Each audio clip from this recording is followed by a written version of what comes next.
bonsoir tout le monde.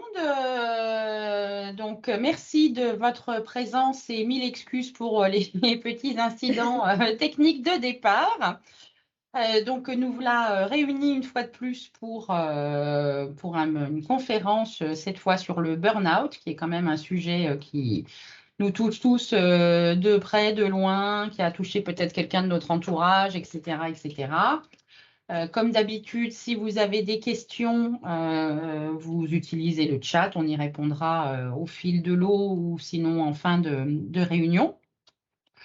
Alors déjà, comme peut-être vous le voyez sur l'écran, il y a eu un petit changement, c'est que Soline et moi avons créé une combinaison de nos deux sociétés pour alors cette activité et d'autres activités, des séminaires, des ateliers, des conférences. Et donc, nous avons combiné donc nos deux noms, Akaforco et Gravir, qui est l'entreprise de Soline. Et nous vous présentons donc avec un immense plaisir Yaka Gravir. Donc, voilà, première nouvelle de cette soirée. Et puis, on ne va pas trop traîner, on va aller direct au programme, hein, parce que vous vous en doutez, il y a beaucoup à dire.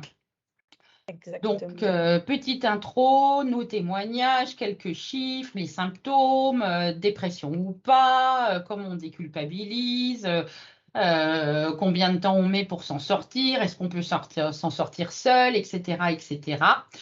On vous raconte tout ça au fil de ce webinaire. Voilà, voilà.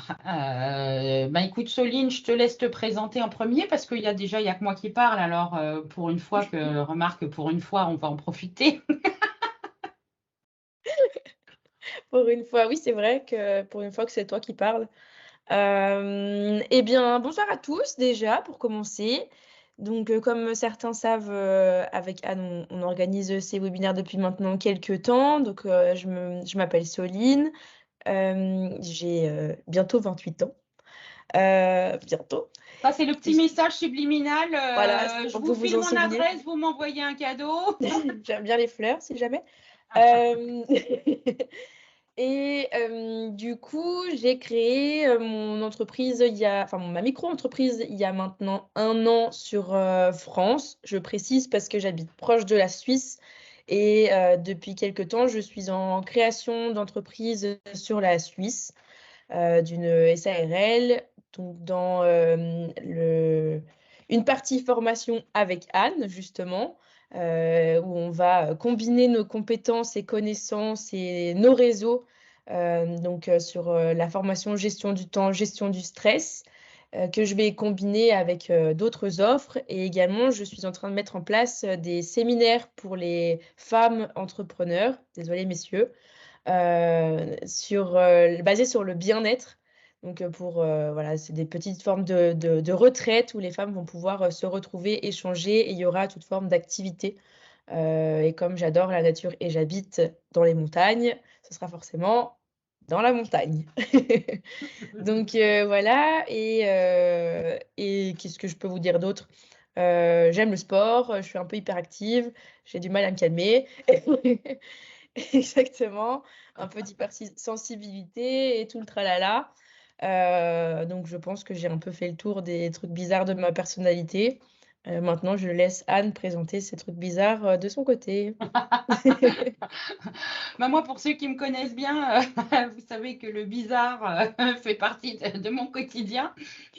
Donc, et puis pour ceux qui me connaissent pas, je crois pas qu'il y en ait beaucoup ce soir, mais bon, c'est pas grave. Donc, moi, je suis Anne Herbelé. Moi, je fais de la formation, du bilan de compétences, du coaching. Et puis, c'est vrai que m'entourer de personnes rafraîchissantes comme Soline, créer des nouvelles choses, c'est un petit peu les choses qui m'animent. Donc voilà, je ne vais pas refaire un laïus. C'est vrai que le temps et le stress, comme vous le savez, c'est vraiment mon domaine de compétences, d'appétence. On peut organiser un dîner de con le vendredi soir, je peux en parler toute la soirée. Donc voilà, on a assez parlé de nous, on va passer aux choses un peu plus sérieuses. Donc, comment veux-tu nous introduire le burn-out, Soline? Eh bien, je remercie Anne de m'avoir laissé cette slide parce que je soupçonne que c'est parce qu'il y a un nom de médecin à prononcer au début. Donc, pardonnez-moi, cher monsieur, si jamais j'écorche votre nom, mais donc le burn-out, il a été, utilisé en tout premier par le docteur Herbert Freudenberger. Ah, Voilà, j'en ai bien c'est sorti, passé. hein. Ça a été donc le premier à utiliser le mot burn-out dans les années 70, et c'était pour qualifier tout d'abord son état à lui. C'est pour ça qu'il avait utilisé ce mot. Aujourd'hui, il n'existe pas vraiment de définition pour, expliquer ce qu'est vraiment le burn-out. Chacun y va un peu de sa définition, son explication, plus ou moins juste. Donc nous, on en a trouvé une qui nous paraissait, concise et plutôt complète. C'est la rupture en fait entre, le physique et le psychique, et ça correspond vraiment à la perte d'équilibre entre souffrance et plaisir. Donc en fait, c'est quand, il y a plus tout ça, c'est le bazar. Donc on pourrait parler vraiment de ce sujet pendant des heures, en long, en large et en travers, parce que des choses, il y en a, des textes, il y en a. C'est vraiment un sujet qui est vaste, mais ça nous semblait plutôt important de faire, oui, on va parler des choses un petit peu, barbantes, des chiffres et cetera, forcément, parce que ça reste quand même même si c'est barbant, un peu intéressant et c'est des choses à savoir. Mais ce qu'on voulait vraiment faire ce soir, c'était plutôt nous concentrer sur les manières de l'éviter ou d'en guérir. On souhaite aussi vous rappeler que peu importe le stade où vous en êtes ou alors une personne de votre entourage en est avec, le burn-out, il y a pas de jugement. Chacun son histoire, chacun son passé et son vécu. Donc on est là pour en parler, et puis si ça peut aider, tant mieux. Et on tient par contre à rappeler qu'on n'est pas médecin, on ne se prétend pas, médecin et spécialiste du sujet.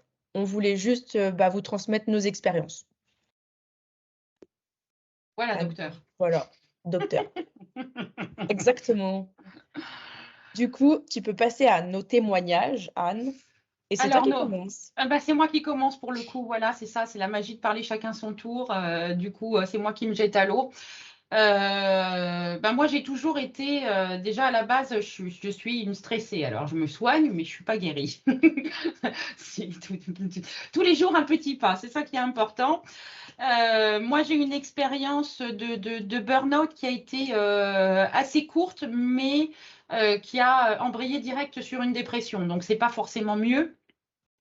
Moi, j'ai tiré sur la corde à faire des heures de folie quand je suis rentrée d'expatriation, quand j'ai créé mon entreprise de service aux entreprises. J'ai eu la chance, si on peut dire. À l'époque, je considérais ça comme une chance. Maintenant, c'est toujours une chance parce que ça m'a permis de faire autre chose, de décrocher mon premier client rapidement, mais c'était un client qui était un peu taré, hein, on va le dire.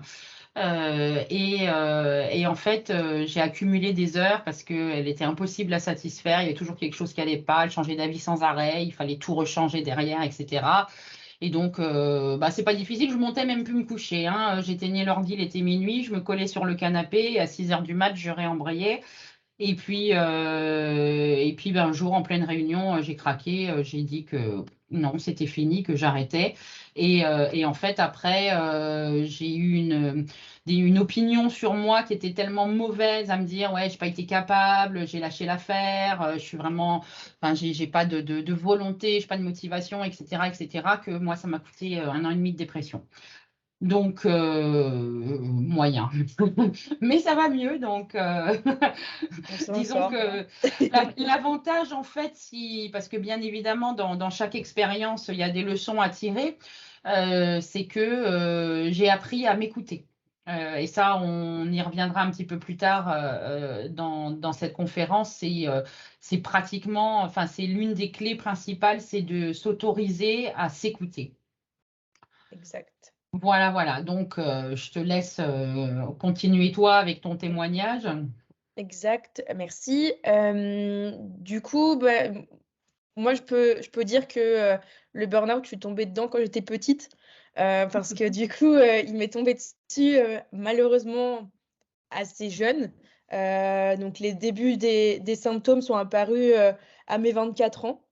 Comme je vous l'ai dit tout à l'heure, je vais en avoir 28, donc c'était il y a 4 ans, le début, mais ça reste quand même pas vieux. En 2019, en fait, je bossais dans une grosse entreprise, sur Genève, dans un métier qui me plaisait. Malheureusement, la charge de travail s'est accumulée, les heures de travail également et vraiment l'ambiance aussi, qui pouvait y avoir, n'était pas terrible. C'est venu un petit peu, me piquer, chaque jour un peu plus jusqu'à ce que, bah, je me dise qu'il faut que j'attaque une thérapie, en me disant que le problème venait de moi, et non de mon boulot. Donc j'ai commencé à me dévaloriser en me disant que c'était moi qui avais un problème dans la gestion de mon temps, la gestion de mon job, alors qu'au départ j'en avais pas. Mais du coup, ça a commencé comme ça. Donc j'ai commencé à avoir une coach du travail. Ça a duré pendant 2 ans, c'est ce qui m'a aidée à tenir, sauf que 2 ans, j'ai tiré sur la corde, jusqu'à une rupture, totale où, un week-end, dès qu'on me prononçait le nom de ma boîte ou on me demandait si au boulot ça allait, je pleurais et j'ai osé craquer devant mes parents.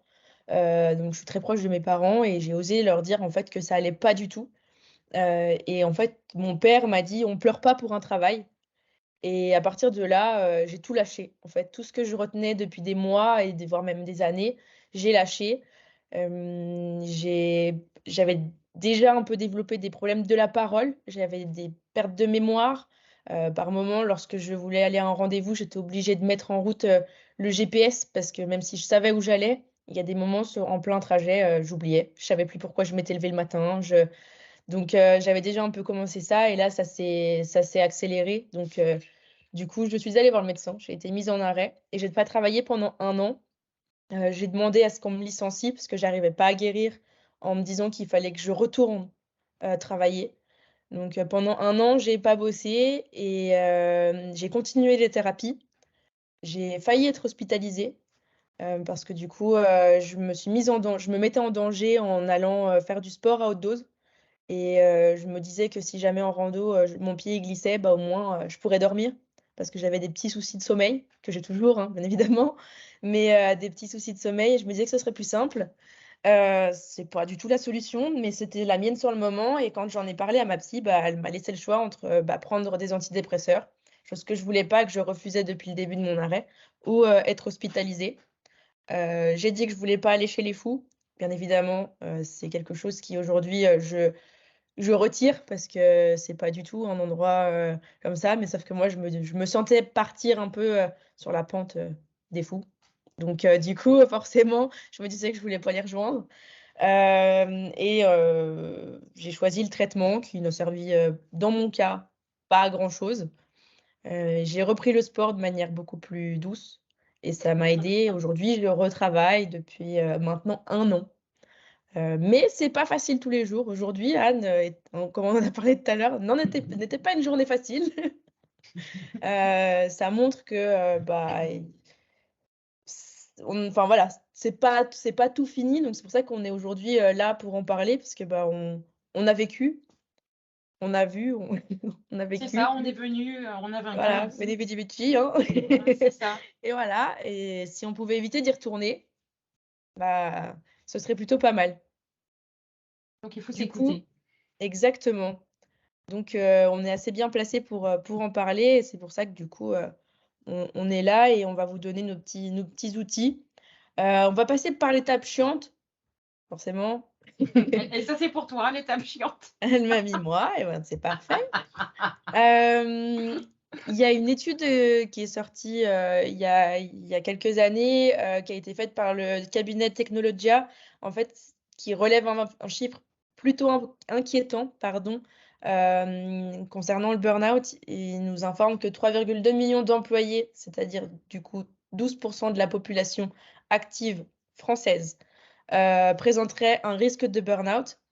En 2022, il y a Opinionway qui a réalisé une étude, pour attirer l'attention, en fait, au niveau de la détresse psychologique des collaborateurs. Parce que même après un retour à la normale suite, au covid, ils n'ont pas remarqué d'amélioration, de l'état psychique, des salariés. Donc ils disaient que le niveau, en fait, restait assez élevé, et les chiffres, en fait, touchaient apparemment 41 des salariés qui seraient en détresse psychologique et donc c'est un taux plutôt élevé. Et donc du coup, il disait qu'en fait, dans les 41 il y a 46 qui sont des femmes, même si on a une légère baisse par rapport à 2021, c'est pas non plus la folie. Les femmes, pourquoi? Je pense qu'on n'a plus besoin de l'expliquer, mais charge mentale plus, plus. Les jeunes, parce que du coup, on remarque qu'il y a 29 des cas, en fait, ce sont les personnes qui ont moins de 29 ans. Donc ça touche de plus en plus, les jeunes. Avant, c'était, un peu plus tard, mais c'est de pire en pire. Et donc là, on a une hausse de 5 par rapport à 2021. Donc ça, on peut peut-être considérer que le covid a accéléré le processus avec, bah, les jeunes qui se sont rendus compte que leur, cursus n'était peut-être plus le bon. Et donc ça, c'est pour les chiffres pour la France. Vu que moi, je suis près de la Suisse et je sais que des fois, il y a des personnes, des collègues, avec qui je travaille qui regardent. Je suis allée un petit peu chercher pour la Suisse. C'est pas facile. Les chiffres en Suisse, ils sont assez biaisés. J'ai juste trouvé une info qui me dit que depuis 2012, il y a eu une augmentation de 50 des arrêts maladie, et dans 6 cas sur 10, il s'agit de burn-out ou de dépression. Et ça, ce sont des études qui ont été réalisées par des assureurs. Parce qu'en Suisse, il n'y a pas de sécurité sociale, c'est l'assurance, des assurances privées en fait qui font. Mais par contre, pour eux, c'est un manque à gagner, c'est tout ce qui ressort. Dans tout, c'est un manque à gagner, c'est vive la Suisse. Donc ça, voilà. Donc j'ai pas grand-chose pour la Suisse, j'ai plus sur la France. Donc ça montre peut-être que la France, on commence un petit peu à partir vers une étude véritablement de À cette communiquer, maladie. ouais, Mm. à considérer ça comme une maladie, effectivement. Exactement. En tout cas, on est des meilleurs élèves, on va dire, que la Suisse. Forcément. Mm. Pour une fois. Exact. Bon, eh ben, on va parler un petit peu des symptômes. Et alors ça, c'est un sujet qui est assez délicat parce que les symptômes du burn-out, ça peut être les symptômes de tout un tas d'autres choses. Donc Mm. c'est un peu compliqué parce que il y aurait pas moins de 130 symptômes qui aiment se balader un petit peu partout au gré de leurs envies. Donc c'est vrai que les plus fréquents, c'est au niveau du plan cognitif, ça va être l'hyperactivité suivie d'épuisement, les troubles de l'attention où on est un petit peu en mode bon allez je vais me concentrer, oh tiens un papillon, pardon ce genre de choses. Sur le plan émotionnel, ça va être l'hypersensibilité, mais l'hypersensibilité réellement au sens des émotions quoi. Hein. C'est gens qui pleurent, gens qui rient, enfin bon bref, des sentiments de tristesse plus fréquents. Au niveau comportemental, ben, on va être en déni de surmenage. Non, non, je vais très bien. Oui, oui, je peux continuer à travailler 18 heures par jour, aucun problème. Qui sera quand même suivi d'un désengagement progressif et de perte de plaisir au travail, qui met quand même un certain temps à arriver, hein, parce que c'est vrai que ça, on vous en parlera aussi, mais il y a le facteur culpabilité qui ramène sa science et là, c'est encore autre chose. Mhm. Et bien sûr, au niveau physique, ben, les troubles du sommeil, les migraines, la baisse des défenses immunitaires, etc., etc. Enfin, toutes les joyeusetés qu'on peut voir avec cette maladie. Et donc, comme je vous disais, comme c'est des symptômes qui peuvent apparaître dans d'autres cas, le diagnostic, il est difficile. Et puis, bien sûr, comme le personnel de santé n'est pas forcément formé à mettre le doigt là-dessus, c'est un petit peu compliqué. Et vous savez très bien qu'on dit que le début du traitement et donc de la guérison commence avec le diagnostic. Et quand on n'arrive pas à poser un diagnostic, ben, ça veut dire que jusqu'à ce qu'on pose le diagnostic, on est malade. Mhm. Donc, Exactement, donc tout à c'est fait. magique. C'est mon tour, pardon. Ah, c'est ton tour, oui, pour s'auto-diagnostiquer. Oui, pour s'auto-diagnostiquer, alors, on est tombé avec Anne, sur un article sur LinkedIn qui nous a aidés. J'avais aussi trouvé cette information dans un bouquin d'ailleurs que j'ai là à côté. Le burn-out, ce n'est pas votre faute, mais c'est peut-être votre chance. On me l'a offert, 15 jours après le début de mon arrêt et c'est une personne qui savait pas que j'étais en arrêt pour burn-out, ma cousine. Et du coup, en fait, pour s'auto-diagnostiquer, il y a quelque chose de très facile. C'est un test, en fait, c'est un questionnaire qui a été créé par le psychologue du travail qui s'appelle Christina Maslach. Et ça s'appelle le test MBI, donc Maslach Burnout Inventory. Donc, c'est un questionnaire qui est pas mal utilisé par les psychiatres et les psychologues. Je sais que moi, ma coach du travail me l'a fait passer. C'est assez intéressant parce que du coup, il explore 3 items différents: l'épuisement émotionnel, la déshumanisation et le degré d'accomplissement dans le travail. Donc, c'est un peu ce que Anne elle a énuméré tout à l'heure avec dans les symptômes. Eh bien, ce questionnaire vous permet en fait d'aller voir quel est votre score en fait à ce niveau-là. Donc, vous allez passer tout un tas de questions sur ces 3 items. À la fin, vous avez un score total et vous avez, vous savez, un peu comme les questionnaires que vous pouvez avoir dans les magazines pour nana, là, et ben, c'est un peu le même système. Vous avez tant de carrés, et ben, du coup, c'est que vous êtes comme si. Et ben, c'est un peu la même chose. Il y a un score qui va jusqu'à 140. Et plus vous êtes proche de 140, plus votre état est préoccupant. Donc, si vous le faites et que vous êtes au début, bah, tant mieux. Et c'est que ça veut dire que c'est maintenant qu'il faut le prendre en main. Et puis, si vous êtes un petit peu plus loin, bah, peut-être l'idée de se faire accompagner ne serait pas déconnante. Donc, c'est un super outil et qui est utilisé vraiment par tout le monde. Il est universel et il est vraiment utilisé au niveau mondial. Donc, c'est quelque chose qui a été approuvé, en tout cas, par pas mal de médecins spécialisés en fait, dans les maladies de ce type-là. Donc, si vous voulez le trouver, on vous mettra le lien dans la présentation que vous recevrez par mail à la fin de Voilà, de oui, la conférence. justement, c'est ce que j'allais ajouter, que comme d'habitude, la présentation à noter sera envoyée par email et toutes les références dont on vous parle seront rappelées. Et aussi, je rajoute une petite chose. Dans le livre, justement, le Burnout qu'on m'avait offert, il y a une partie avec des exercices cognitifs pour regarder en fait là-dedans comment ça se passe. Parce que si vous êtes un petit peu comme moi, euh, assez cérébral et que même avec votre score qui explose, moi quand je l'ai fait, j'étais à 126 sur 140, donc c'est un état préoccupant. Eh bien, j'avais encore des doutes sur mon état. J'ai fait ces tests cognitifs qui sont plutôt simples, où vous devez relier les lettres de l'alphabet dans l'ordre, vous devez vous chronométrer et après vous devez, dans un deuxième exercice, relier les lettres de l'alphabet avec leurs chiffres correspondants, donc A1, B2, etc. Et bah, suivant dans quel état vous êtes, ça vous prend pas du tout 10 secondes comme c'est censé faire. Ça vous prend plutôt 4 minutes à 5 minutes et des crises de nerfs. Voilà. Donc, si jamais ça vous intéresse, je pense que ce genre d'exercices sont disponibles sur Internet. Moi, je les avais dans le livre. En tout cas, si ce bouquin est très bien fait, donc c'est un bel outil. Pareil, je vous l'ai mis en référence à la fin. Voilà, voilà. Voilà. Bon, je te laisse la parole avec les chiffres, les machins, Les trucs, ok. Alors, avec les les facteurs, sauterelles. les facteurs RPS, en fait, c'est les risques psychosociaux. Alors, ça paraît un petit peu un peu moche comme mot quand on le dit comme ça, mais c'est un questionnaire également qui est utilisé par les RH, notamment dans les entreprises.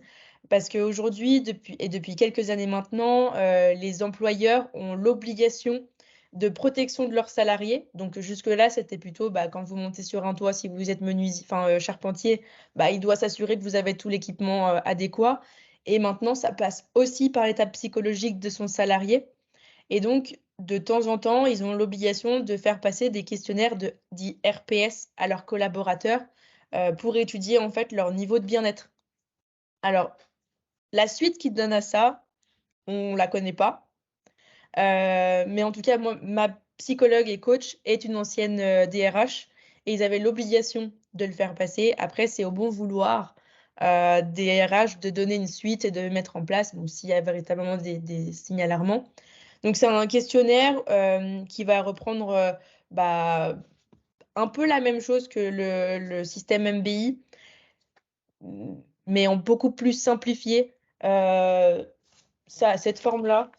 C'est vraiment un petit graphique, un petit tableau, pardon, avec tout un tas de questions. Donc, vous allez avoir l'intensité et complexité du travail. Donc là, vous allez devoir remplir avec les petits bonhommes content, pas content, etc. Et à la fin, bah, du coup, ça donne une note en fait à l'employeur. Donc vous avez les horaires de travail, l'exigence émotionnelle, l'autonomie au travail, les rapports aussi que vous avez avec vos collègues, les conflits de valeurs. Donc si jamais on vous demande de faire des choses qui sont contraires à votre personnalité et à vos valeurs, et l'insécurité de votre travail. Donc c'est pas mal si jamais vous avez des doutes sur votre entreprise de faire ce petit questionnaire. Pareil, on vous met le lien, il sera disponible dans la présentation. Et je vous ai également mis un lien, c'est le site en fait de l'INRS qui reprend pas mal de choses justement sur cette histoire de facteur RPS. C'est pas mal expliqué et il y a aussi le questionnaire de disponible dans ces articles. C'était un petit peu barbant de tout vous mettre là-dedans. Donc si vous avez envie de pousser les recherches, n'hésitez pas à y aller en tout cas. Merci Soline pour ces informations intéressantes. Bon, alors la question, c'est toujours la même, dépression ou pas dépression? Mm. Donc, le burn-out, c'est pas une dépression. Par contre, la dépression, c'est un symptôme de burn-out, ou encore le burn-out peut conduire à la dépression. Coupable. Donc, c'est vrai que grâce aux recherches de l'OMS, de la Haute Autorité de Santé, de l'INRS et des publications scientifiques sur le sujet, maintenant, on a eu la possibilité de faire un tableau comparatif entre le burn-out et la dépression. En fonction de ce qui se passe, est-ce qu'on est en début de burn-out ou en début de dépression? Donc la perte de plaisir, quand on est en début de burn-out, ça touche le plus souvent le travail. C'est pas généralisé, alors qu'en début de dépression, on n'a plus envie de rien, il n'y a rien qui nous plaît. L'envie d'entreprendre, c'est encore présent quand on est en début de burn-out, complètement absent quand on est en dépression. Le niveau d'activité, il est encore fort en début de burn-out, bien sûr, puisqu'on a notre bon vieux déni de surmenage, donc forcément, on est encore au taquet. Il reste encore un peu d'énergie, alors qu'en début de dépression, il n'y a plus d'activité. Enfin, en tout cas, le niveau d'activité est très faible, voire complètement inexistant. La tristesse est variable en début de burn-out alors qu'elle est importante et généralisée en début de dépression. Les pensées suicidaires en début de burn-out sont faibles à modérées et sont présentes à très présentes en début de dépression. Et les problèmes de sommeil en début de burn-out sont très présents, évidemment. Et en début de dépression, il y a aussi bien évidemment des troubles du sommeil, insomnie ou hypersomnie. Donc, soit vous dormez pas, soit vous dormez trop, mais en tout cas, il y a quelque chose qui va pas du tout avec votre sommeil. Donc, c'est important de les connaître parce que, alors, ça va pas vous poser un diagnostic, hein, parce que des fois, on peut être fatigué aussi parce qu'on a la grippe, hein, on n'est pas forcément, mais ça peut donner quelques petites indications de s'écouter. Ça, c'est vraiment vachement important. Il faut toujours s'écouter parce que si vous sentez qu'il y a quelque chose qui cloche, il n'y a que vous qui pouvez le savoir. Donc, soyez vigilants. Mhm. Et du coup, chez les autres, que se passe-t-il? Parce que la France, on en a parlé tout à l'heure, on est au début de la considération en fait, du burn-out comme maladie, mais on est vraiment, mais vraiment au début.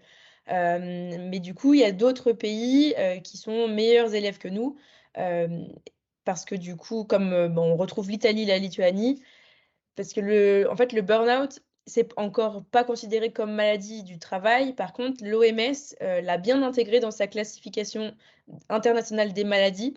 Mais voilà, ça reste en fait une maladie qui est liée à un syndrome chronique du travail, au stress, je vais y arriver, qui est lié à un syndrome du stress chronique au travail. Mais du coup, aujourd'hui, il n'y a rien qui est fait au niveau international par rapport à ça. On va dire que c'est chaque pays qui adapte sa législation et qui fait en fait ses recherches tout seul dans son coin.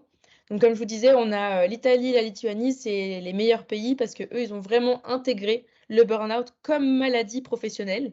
Donc, derrière, il y a tout un processus en fait pour accompagner le malade dans sa guérison.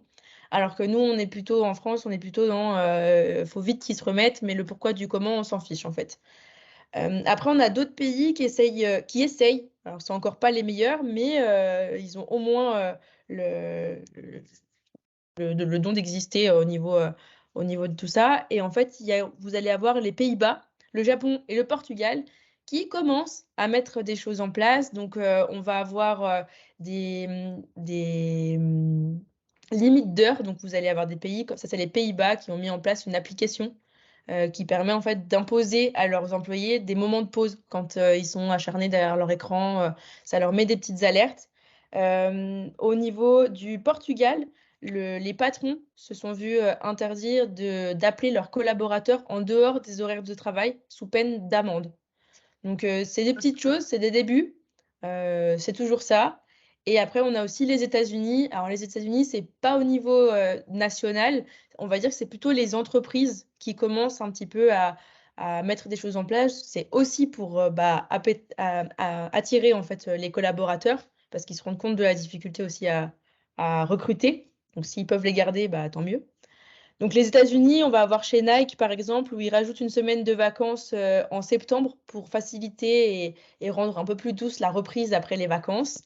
On a Apple et Amazon. Alors, ne m'en voulez pas, c'est ce qu'on a trouvé sur Internet. Amazon n'est pas les champions du monde, mais Amazon aux États-Unis, c'est plutôt les bureaux.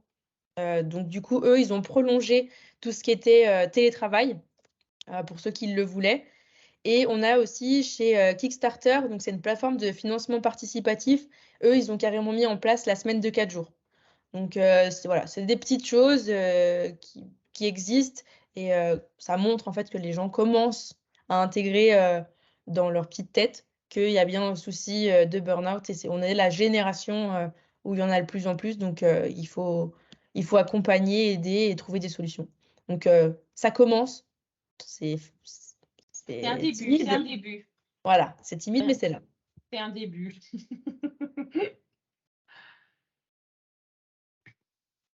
Bon, et donc, moi, je Mm. poursuis sur l'histoire de il faut s'écouter, parce que c'est vrai que la citation est très belle. Ton cœur, c'est le seul à pouvoir guider le chemin de ta vie. Et en fait, il ne faut pas hésiter non plus à parler. Quand on sent quand vous sentez qu'il y a un souci, c'est des choses où il faut non seulement s'écouter pour se rendre compte qu'il y a un souci, et il ne faut pas hésiter à en parler parce que dans l'entourage, les amis, il y a peut-être quelqu'un qui a été dans le même cas, qui pourra vous rassurer, vous dire que ça lui est déjà arrivé, qu'il s'en est sorti. De toute façon, parler, c'est toujours très bon parce que la parole, en fait, va libérer et soigner. Et tout ça pour dire qu'il faut vraiment écouter son cœur. C'est quelque chose qu'on n'a pas appris à faire quand on était à l'école. On nous a appris à faire travailler que notre tête. On nous a appris Pythagore qui nous sert à rien aujourd'hui, mais Oui, c'est vrai. Bon, il y a certainement des gens à qui Pythagore sert à quelque chose, mais non, mais dans je notre rigole, cas, Mathilde. non. Mais c'est vrai que il faut écouter son cœur. On a la chance d'être doté de pensée et de jugement. Il faut l'utiliser intelligemment. Mm. Et ça passe par s'écouter soi-même pour aller mieux, tout simplement, hein. Il ne faut pas oublier non plus que quand on fait un choix pour soi, il est forcément bon parce que c'est un choix qu'on a fait pour nous. Et moi, j'ajoute que je dis toujours à mes enfants que ça peut arriver que ce soit pas forcément un mauvais choix, mais que ça ait des conséquences un petit peu difficiles. Mais je leur dis que quand ils ont fait un choix, ça a au moins le mérite d'être le leur. Et ça, je pense que c'est aussi très important. Donc, on écoute le cœur parce Je que suis d'accord. il a toujours des choses à nous dire et on a souvent tendance à lui dire, mais non, tais-toi, tu sais pas ce que tu racontes. Mm. Et donc, je continue avec pas de pression. C'est, Ça te va bien, ça. oui, ça me va bien, ouais. Reste tranquille, ça va bien se passer.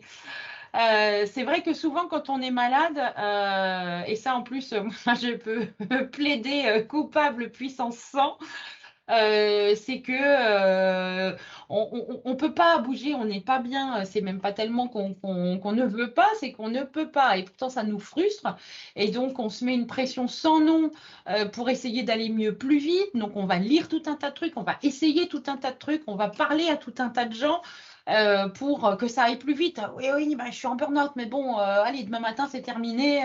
J'ai pris 2 heures de break, ça va bien se passer. Parce que, ben, bien sûr, on culpabilise, parce que on est là un petit peu en mode fantôme de soi-même et on n'est plus bon à rien. Donc, en plus de la frustration, il y a la culpabilité qui s'en mêle. La culpabilité, quel que soit de toute façon le cas de figure, donc là on est en train de parler du burn-out, mais ce serait un autre sujet que je vous dirais la même chose, on la zappe de l'équation, elle n'a pas sa place.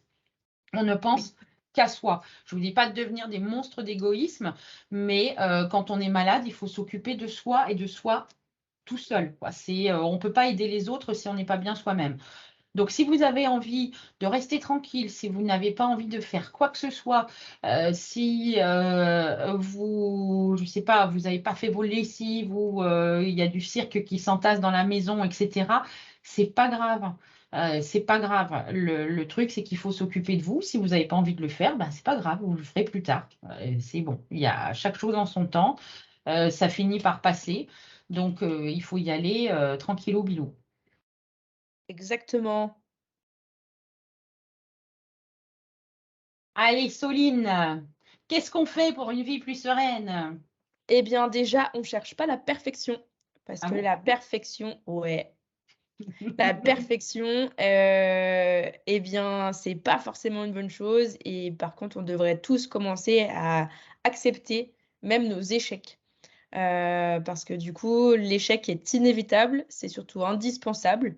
Je l'ai lu pour le coup dans pas mal de bouquins et le dernier en date, c'est celui de Fabrice Midal, qui dit, qu'il faut commencer à se «foutre la paix» entre guillemets, et dedans, en fait, il dit bien que l'échec est inévitable, donc acceptons-le parce que du coup, il devient indispensable. Donc ça nous aide en fait à grandir et d'ailleurs, il y a une anecdote, c'est assez marrant parce que je l'ai entendu, à 2 reprises en l'espace de quelques jours alors que je l'avais jamais entendu. Dans un podcast, c'était de Maud Ankawa avec Laurie Tillman et l'autre c'est Roman Frécinet, je sais pas si vous connaissez l'humoriste. Et donc c'est une anecdote en fait d'un businessman qui rencontre un journaliste. Le journaliste le questionne sur son parcours, donc: «Comment faites-vous pour tout réussir?» Puis bah, le business: «Bah, c'est simple, ça tient en 2 mots: bonne décision». Ah, Anne, ça a tout foutu le camp. Tout foutu le camp, Ouais, je sais, je crois que c'est chez toi que ça a bugué. Ah ouais? Ouais, ouais, vas-y, continue parce que je OK, pense que je te vois encore, je t'entends encore, donc il n'y a pas de raison. OK. Parce que moi, je vois plus l'écran. Je Ah, vois plus toi et la présentation. d'accord. Est-ce que vous pouvez me mettre les autres dans le chat si vous nous voyez encore? Juste OK ou n'importe. Ah, bon, bah, c'est parfait. Il y a Bon, eu un pouce. parfait. OK, bah, Et bien, du coup, pardon, ça m'a coupé, excusez-moi. Donc je disais, c'est un businessman qui rencontre un journaliste et le journaliste, il le questionne sur son parcours. Donc: «Comment faites-vous pour tout réussir?» Le le businessman lui répond: «Bah, c'est facile, ça tient en 2 mots: bonne décision». Le journaliste, il se dit: «OK, c'est vous êtes gentil, mais comment vous faites pour prendre toujours les bonnes décisions?» «Bah, c'est simple, ça tient en un mot: expérience». «Ouais, d'accord, mais comment faites-vous?» «C'est simple, ça tient en 2 mots: mauvaise décision». Et du coup, eh bien, en fait, c'est vraiment, bah, la base, en fait, de toute personne qui a réussi à un moment donné dans sa vie et ben, avant de réussir, il a échoué. D'ailleurs, la personne qui a inventé, l'ampoule, et ben, il a déposé, 1 et quelques brevets avant de trouver le bon et d'avoir, celui qui a fonctionné et on l'avait d'ailleurs critiqué sur son invention. Et dernière petite chose au sujet de l'échec, nous, on est un pays où on nous apprend à tout réussir, où on refuse l'échec, mais les Anglais sont un peu plus avancés là-dessus et eux, pour le coup, ils valorisent les échecs et d'ailleurs, ils sont même inscrits dans leur CV lorsqu'ils postulent à des postes. Donc je pense qu'on devrait peut-être, prendre exemple sur eux.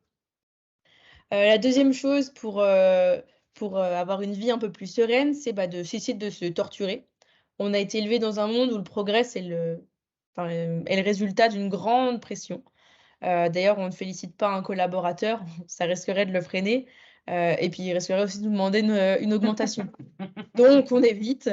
On est puis à cela, en fait, on ajoute le fait que nous-mêmes, on est notre pire juge. On se parle avec une telle sévérité que c'est vraiment pas humain et d'ailleurs, on n'oserait jamais parler comme ça à quelqu'un d'autre. En tout cas, moi, des fois, Oui, je me dis des non. choses, je pense que voilà, Oui, c'est ça, ouais, c'est c'est oh là là, Soline, t'es vraiment une grosse naze, hein, mais comment est-ce que tu peux faire des trucs aussi nuls et tout. exactement. C'est- Heu et pourtant, c'est des trucs que je suis bien capable de me dire à moi-même, effectivement. C'est tout à fait ça et puis surtout, c'est qu'on sait même pas dans quel but, on sait pas pourquoi et on parlerait pas comme ça même à notre pire ennemi donc mais nous, par contre, on se l'inflige C'est ça, et ça donc ne pose aucun problème. voilà, nous, on est d'accord. Par contre, voilà donc je pense que, voilà, cesser de se torturer et puis, ne pas chercher la perfection. Déjà, ces 2 petites choses, quand, on prend un petit peu de recul, ça peut aider et puis, du coup, Anne, si tu veux bien nous expliquer la suite? Bah, la suite, il faut apprendre à dire non. C'est facile. Ouais. Tranquille. Ah, en même temps, c'est facile, hein, non? C'est Ah, c'est la première facile. Bah, chose que les quand enfants apprennent. c'est la première chose que les enfants apprennent, mais curieusement, on finit par le perdre. Des fois, je regrette de ne plus avoir 5 ans. Mais est-ce que tu veux faire ça? Non. Tu as pas besoin de te justifier. Ce Et serait en tellement fait, beau. alors quand on est adulte, c'est un petit peu différent parce que déjà on a un petit peu, tendance à vivre avec notre petite injonction: «Sois parfait, sois sympa, machin et cetera», ça dont on a parlé, pendant la gestion du stress.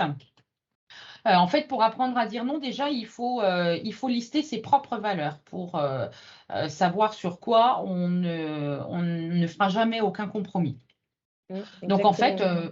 on va lister, ouais, nos valeurs, ce qui nous représente en utilisant que ce soit des verbes, des noms, des adjectifs et cetera. Et ensuite, on va faire la liste des choses, qu'on fait quand même, par contrainte ou, parce qu'on a peur d'être jugé par le regard des autres, en fait. Et en fait, il faut, vraiment essayer de coller à ça. Alors je vous dis pas de dire non à tout et à n'importe quoi, mais il faut vraiment essayer de coller à vos valeurs parce qu'en fait, quand vous transigez, vous vous faites du mal, en fait, tout simplement. Mmh mh.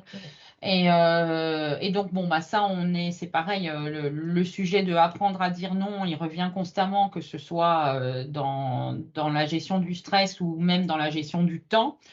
Et le truc tout simple, c'est d'arrêter de dire non, mais de dire oui, mais. Et implicitement, c'est oui, mais moi d'abord. Donc, est-ce que tu veux faire ça? Oui, mais pas tout de suite. Parce que et ça, je crois que j'ai déjà eu l'occasion de vous le dire, quand on Mmh. dit oui à tout, on se dit non à soi. Donc ça, il faut se traiter en VIP. Parce que si vous ne vous traitez pas en VIP, personne ne vous traitera en VIP. C'est beau. Hein? C'est beau, hein? Exactement. Après pour la suite, on a, un truc, je sais pas vous, moi j'ai un petit peu de mal, mais ne rien faire apparemment c'est cool. Hem, moi j'ai un petit peu de mal parce que, bah, du coup, ne rien faire, en fait, c'est le vide, c'est le néant et ça, autoriserait un petit peu tout ce que j'ai dans ma tête à sortir dans les moments où je suis pas occupée.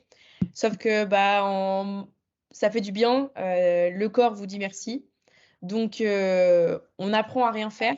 Les Je vais y arriver. On apprend à rien faire. Le glandage doit, faire partie, en fait, de vos activités favorites que vous du coup, vous pouvez caler dans votre agenda. Moi, je les ai calés des moments de glandage, hein. Ouais, Heu, ça m'aide, en fait, à me dire, «Je fais pas rien, je l'ai marqué dans mon agenda». c'est Donc c'est ça, pas comme si tu j'avais es rien fait. occupé. Voilà, je suis occupée. Donc du coup, les week-ends, petite, info comme ça, mais souvent quand on commence le burn-out, on a envie en fait de faire plein de trucs le week-end pour combler toute la M qu'on a fait la semaine. On est vraiment là en mode condensé et on doit absolument magasiner le plus de bonnes choses soi-disant, pour nous afin que de tenir la semaine suivante. Pour ma part, il fallait absolument que je fasse, de la randonnée, que j'aille dans la montagne. Donc du coup, j'en faisais beaucoup. Et si j'en faisais pas, je tenais pas la semaine d'après. J'étais exécrable au bureau. Mon collègue doit s'en rappeler encore. Donc voilà. Ça, malheureusement, c'est comme ça, mais au bout d'un moment, bah, il faut apprendre à accepter le rien. C'est pas Ouais. facile, Pas mais facile, mais une fois que ça fait c'est utile. partie, une fois que ça fait partie des habitudes, c'est Ouais, appréciable, c'est appréciable. Mais c'est vrai exactement. que c'est compliqué parce que bah, quand on fait rien, on a tendance à culpabiliser, quoi, Tout à fait, tout tout à fait. simplement. Mm. Ce qu'on peut faire aussi, c'est désactiver un petit peu toutes les routines et le train-train. Parce que c'est vrai que quand on est un petit peu englué dans des habitudes qui nous plaisent pas forcément, ben ça ne fait qu'apporter de l'eau au moulin, en fait. Donc bien sûr, il y a certaines personnes qui vont dire, bah oui, bah ça c'est facile à dire quand on n'a pas d'enfant, mais bon, moi j'ai des horaires militaires, donc voilà quoi, j'ai pas le temps. Et en fait, le temps, on l'a, il suffit juste de le prendre. C'est vrai que ça a l'air complètement aberrant comme ça, mais une fois qu'on a intégré l'idée que le temps, on l'a, il faut juste le prendre. Le temps, c'est quelque chose qui se gère. Donc, il faut définir ses priorités, en fait, tout simplement. Et donc, on va essayer un petit peu de prendre de la hauteur, de s'observer et de se dire, ouais, ok, ça, je fais ça de manière complètement automatique, j'ai pas besoin, etc. Ça me plaît pas en plus. Et on va reprendre de nouvelles habitudes, mais pas à pas. On change une petite chose parce qu'une petite chose par-ci, une petite chose par-là, ça finit par faire un grand pas vers quelque chose. Exactement. Puis on met que 21 jours pour mettre en place de nouvelles habitudes, donc c'est pas Ah, grand-chose au 21 final. jours, 21 jours, c'est long hein, quand il faut se forcer. Allez, rapide. C'est C'est sûr que 21 jours dans une vie, c'est rien. C'est ça, c'est ça. Pour la suite, bah, du coup, on peut aussi, ça vient rejoindre, hein, ce qu'on a déjà dit, c'est prendre soin de nous. Parce que, bah, du coup, en période de grosse fatigue, on a un petit peu tendance à se laisser aller. Notre reflet dans le miroir, il est souvent impacté, les cernes, pas envie de s'habiller, et cetera, et cetera. Je ne vous dirai pas que j'ai un plaid sur les genoux ce soir, mais Ah, mais t'es au moins habillé, quoi. oui, je suis habillée, mais je suis en mode cocooning quand même, hein. Hem, du coup, le plus important, bah, c'est de repérer les choses qu'on aime chez nous. Alors, je sais qu'en période de fatigue et où il y a rien qui va, c'est pas facile, bah, on se force, parce que et puis à force de le faire, d'essayer de le faire, on arrive à mettre cette habitude, en place. On se complimente, on se réserve des moments, bah, comme je vous disais, la cocooning, parce que ça fait du bien et puis si on en ressent le besoin, parce que ça fait partie de prendre soin de soi, on peut se faire aider par, des coachs. Il y en a de plus en plus, des gens qualifiés qui vous aideront en fait, à voir un peu plus loin que ce que vous vous prenez, un peu dans la face, perpétuellement. Il vous aider en fait à venir, démêler tout ça. Donc c'est pas une tare, c'est pas une honte, que ce soit un coach, un psy, vous l'appelez comme vous voulez. Et du coup, il vous réapprendra dans un premier temps, à vous aimer et parce que, bah, du coup, en général, ça a un peu foutu le camp, lorsque vous êtes, tombés dans la spirale du burn-out et puis ça pourra, entraîner des changements, dans votre vie. Enfin, c'est même pas ça pourra, c'est ça entraînera des changements, dans votre vie. Donc, ne pas hésiter à se faire accompagner. Le coaching, le psy, c'est aussi des moments qu'on prend pour soi. Donc, faut pas hésiter. Pas hésiter. Et puis bien sûr, Exactement. le dernier point, vous allez dire qu'on n'est pas très imaginatif parce qu'on vous en parle à chaque fois, c'est la méditation. Ouais. C'est pas que c'est à la mode ou qu'on est complètement versé là-dedans et que donc il faut qu'on vous le place à chaque fois. Mmh. C'est que ça aide vraiment, ça permet de se recentrer sur soi-même, de se clarifier l'esprit. Enfin, on vous a déjà vanté tous les mérites de la méditation. Il y a tout un tas de techniques de méditation qui existent, guidées, pas guidées, etc.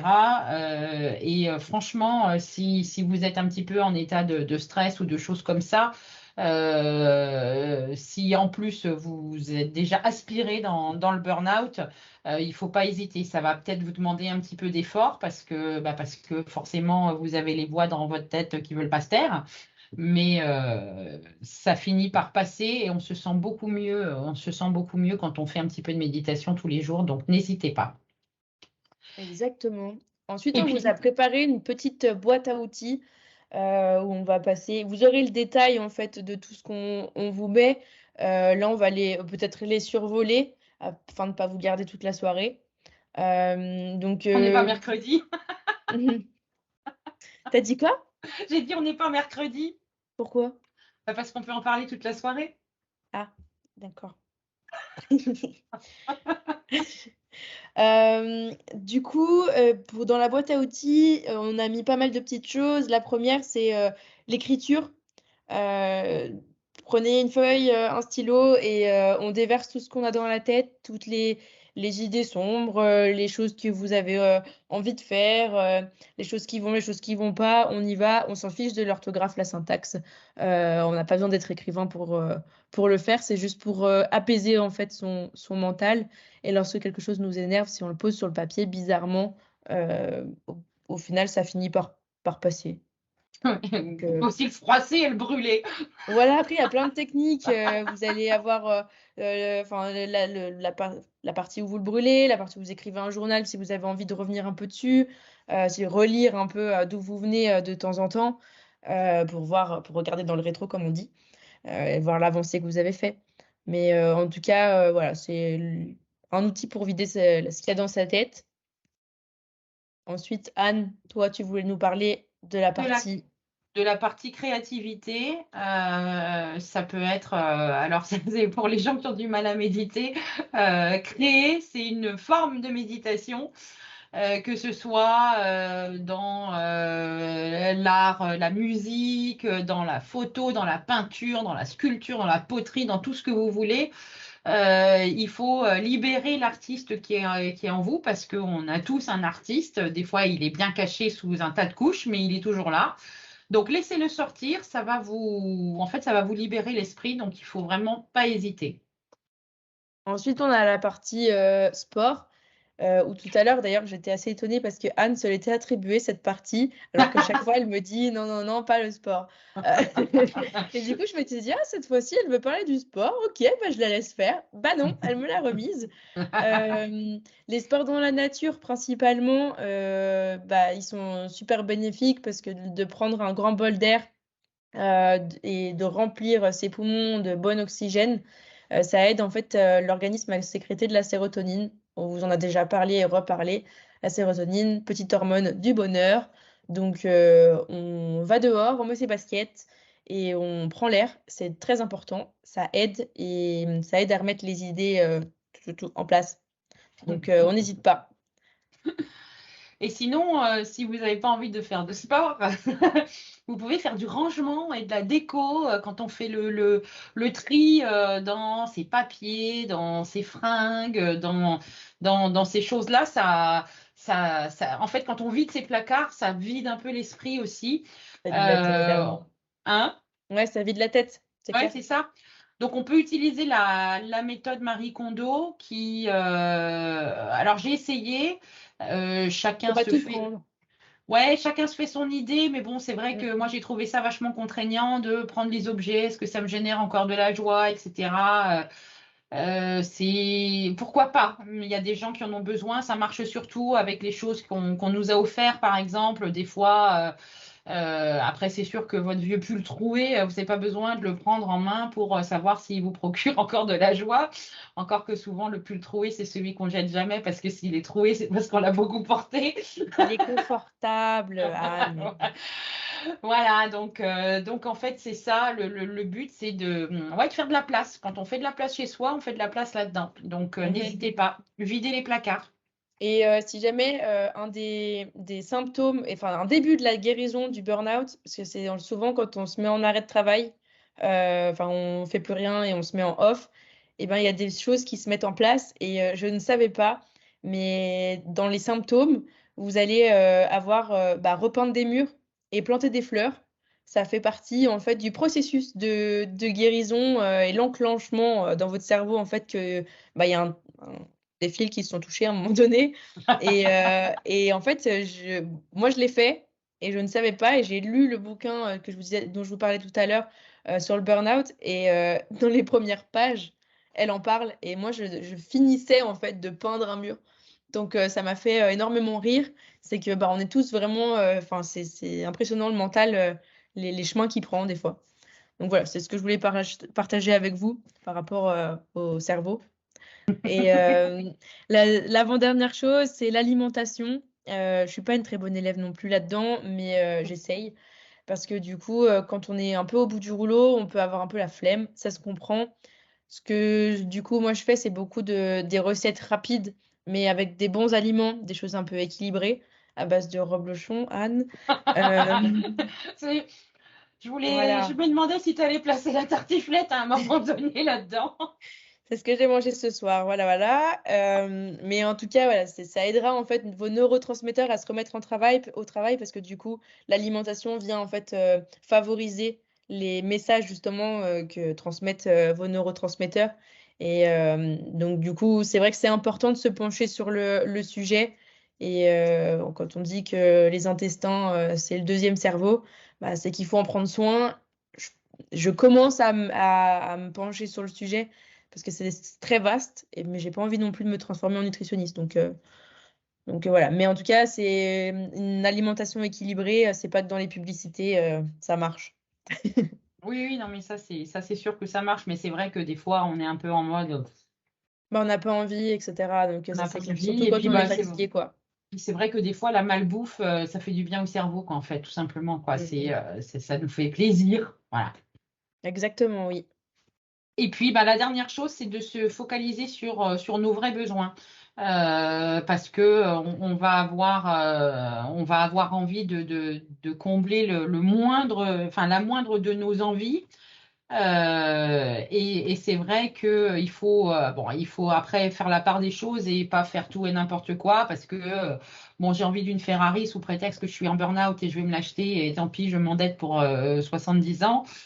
C'est pas forcément une bonne idée, mais sur les vrais besoins, quoi. Si, s'il y a des choses qui vous tiennent à cœur, etc., il faut penser à combler ces choses-là, quitte à revenir un petit peu sur les valeurs qui vous concernent, que vous avez listées. Regardez les choses qui vous font plaisir, qui sont en rapport avec ça, pour ne pas Mhm. hésiter à vous faire plaisir, simplement. Des fois, on est aussi obligé de passer par là. Exactement. T'as changé la slide parce que moi, je vois toujours pas que quand Ouais, tu passes. je suis Ok. maintenant. Ah, t'as Ça toujours change pas vite. l'écran? Non, non, j'ai toujours rien. Je te vois toi, mais j'ai pas l'écran partagé. Mais c'est pas grave. Du coup, changement de métier ou d'entreprise ou pas du tout, bah ça c'est vraiment la question bah, qui peut revenir un peu souvent. Par contre, c'est quelque chose de vraiment très personnel. Pour ma part, j'ai pris la décision de changer d'abord d'entreprise et derrière, je reviens à changer carrément mon métier. Mais c'est vraiment très personnel. Tout le monde, après un burn-out, ne change pas d'entreprise, ne démissionne pas. Donc ça, c'est quelque chose qui auquel vous pourrez répondre, vous, en fonction de votre vécu, de l'entreprise dans laquelle vous vous trouvez.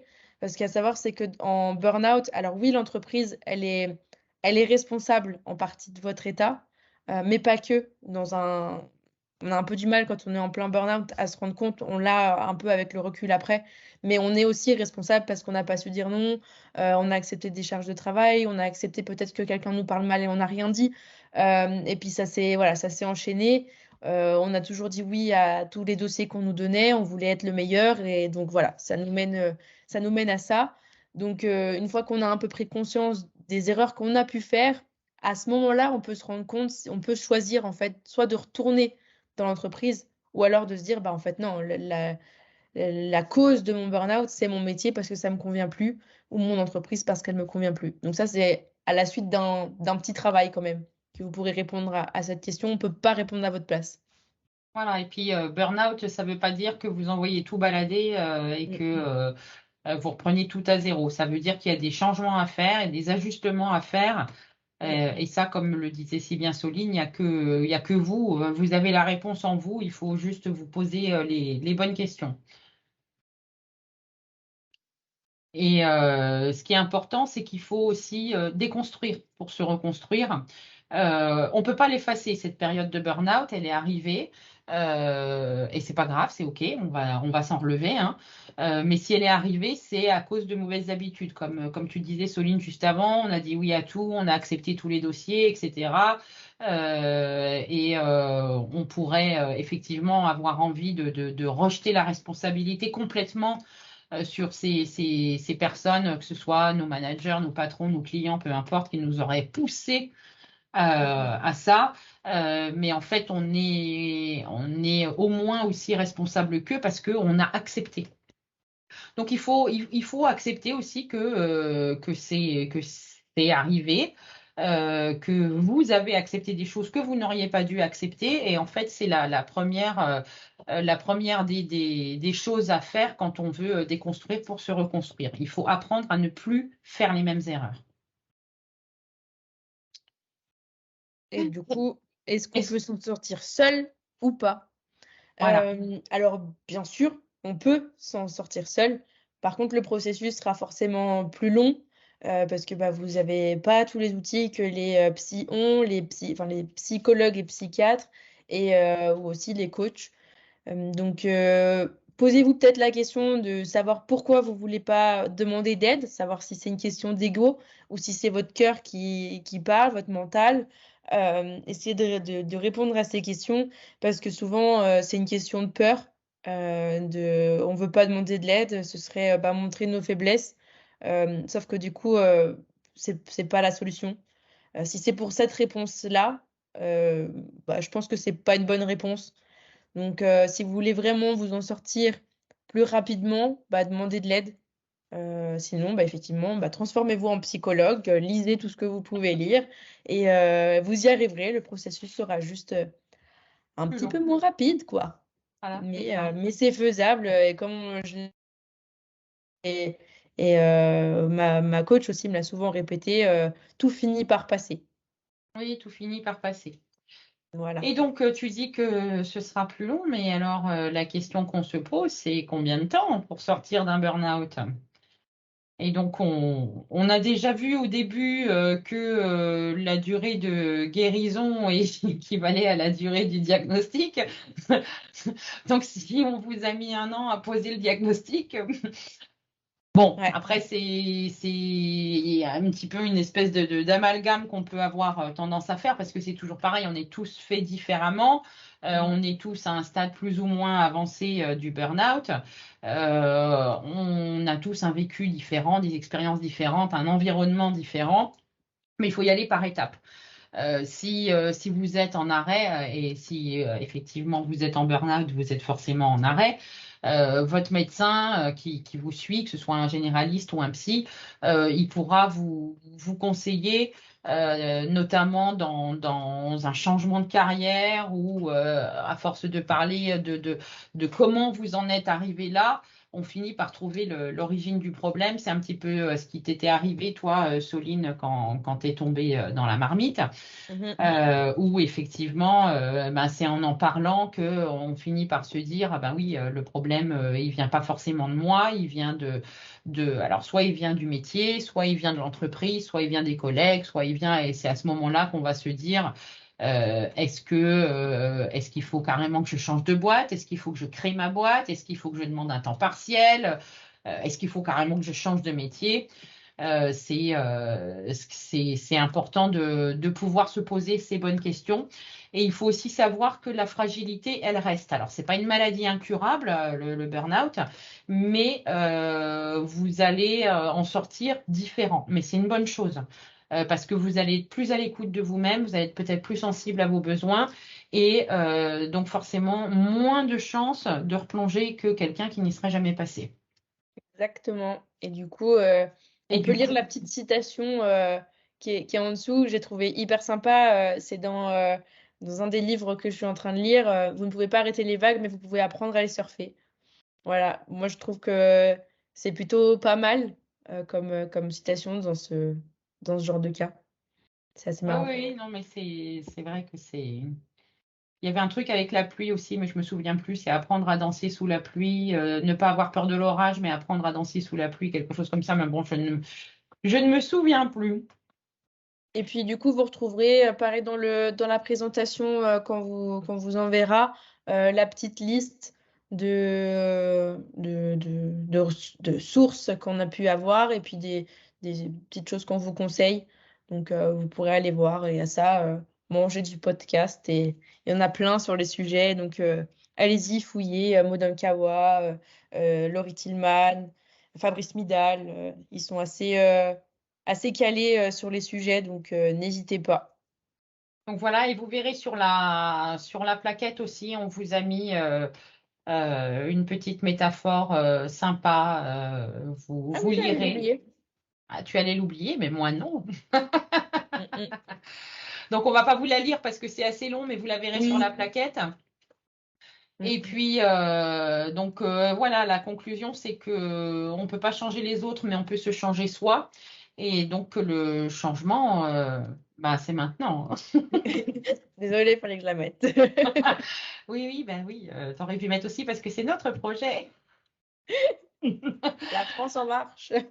Ah non, Voilà, c'est pas le but. voilà. Et donc, bah maintenant, on va prendre vos questions si vous en avez, et puis tenter d'y répondre le mieux possible. Bah, comme on n'est pas très nombreux, je vais activer les micros. Hop. Donc, j'ai autorisé vos micros. Si vous voulez les activer, il faut aller où? Ça doit être en haut ou en bas. Vous avez le microphone et vous pouvez l'activer. Si vous le souhaitez. C'est vrai que je te vois pas en grand écran, Soline, hein.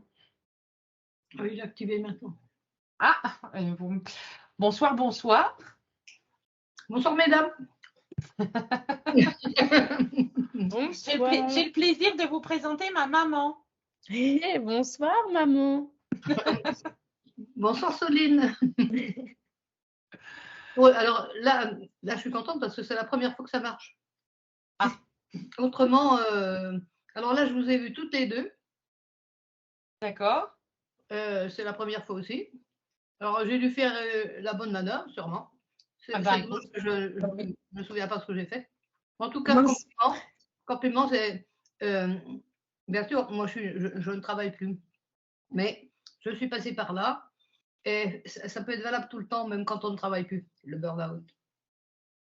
Oui, bien sûr, oui. Voilà. Exactement. De toute Merci façon, beaucoup, c'est gentil. J'ai passé un bon moment. eh ben, Tant merci mieux. beaucoup pour le retour. Merci. C'est gentil.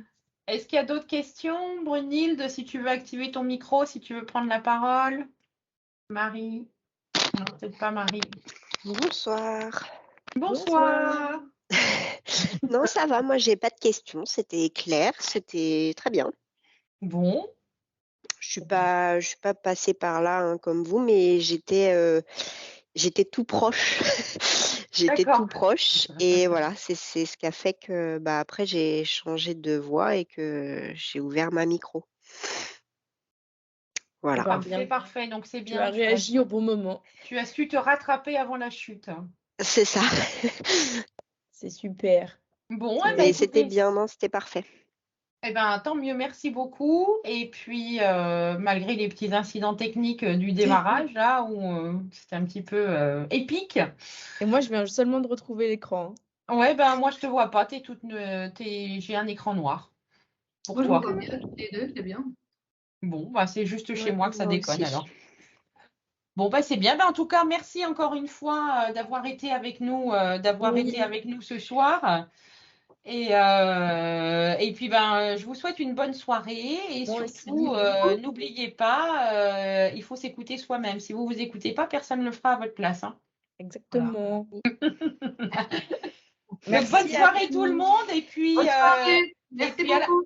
la Bonne soirée. prochaine. Merci à vous, bonne soirée.